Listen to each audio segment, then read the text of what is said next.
उत्तर प्रदेश के कानपुर में हुए धमाके ने सभी को हिलाकर रख दिया। इस धमाके की आवाज 500 मीटर तक सुनाई दी। धमाके से बाजार में सन्नाटा छा गया और लोग दहशत में आ गए। शुरुआती जांच में बारूद से विस्फोट होने की आशंका जताई जा रही है, जिससे पूरे इलाके में डर का माहौल है। जिस गली में यह हादसा हुआ वहां अब्दुल की प्लास्टिक के खिलौने की दुकान है। कुछ ही देर पहले तक वहां बच्चों की खिलखिलाहट गूंज रही थी, लेकिन धमाके के बाद वही गली चीखों से भर गई। धुएं और जलते टुकड़ों ने कुछ ही सेकंड में पूरे बाजार को ढक लिया।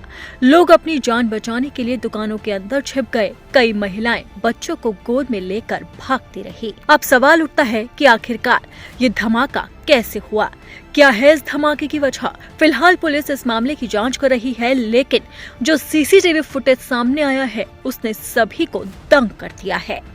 कानपुर में देर शाम हुए धमाके की तस्वीर अब साफ हो गई। पहले माना जा रहा था कि 2 स्कूटी में विस्फोट हुआ, लेकिन सीसीटीवी ने पूरी सच्चाई सामने लगा दी।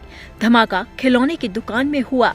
दरअसल खिलौने की दुकान में अवैध पटाखे रखे हुए थे और उस दौरान एकदम से वहां पर स्कूटी आई और जोरदार धमाका हुआ। पहले माना जा रहा था कि धमाका स्कूटी में हुआ है, लेकिन जब सीसीटीवी फुटेज सामने आया उसमें साफ तौर पर नजर आ रहा है कि स्कूटी दुकान के सामने आकर खड़ी होती है और वैसे ही जोरदार धमाका हो जाता है और दुकान के अंदर पटाखों से भरे कुछ डब्बे भी रखे होते हैं।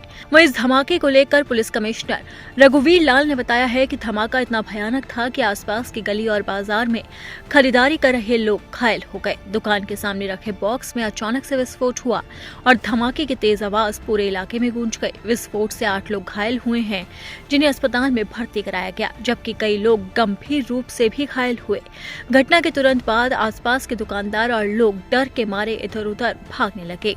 जांच में पता चला है कि धमाका स्कूटी में नहीं, दुकान के अंदर रखे 1 क्विंटल से ज्यादा अवैध पटाखों के स्टॉक में हुआ। दुकान के बाहर खड़ी स्कूटी और आसपास की चीजें क्षतिग्रस्त हो गई, लेकिन मुख्य कारण ये अवैध पटाखा स्टॉक था। पुलिस ने अब तक 12 लोगों को हिरासत में लिया है और आरोपी तारीख की तलाश की जा रही है। चोरी की स्कूटी और अन्य संदिग्ध वस्तुओं के बारे में जानकारी जुटाई जा रही है। इसके अलावा विस्फोट में शामिल 5 पुलिसकर्मियों को भी सस्पेंड कर दिया गया और सीओ को हटाया गया है। घटना के बाद पुलिस ने पूरे इलाके की तलाशी अभियान तेज कर दिया।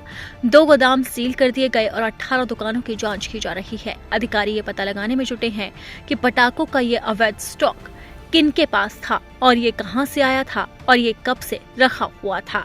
फिलहाल इस धमाके की जांच जारी है, लेकिन सीसीटीवी फुटेज ने सभी को हिलाकर रख दिया।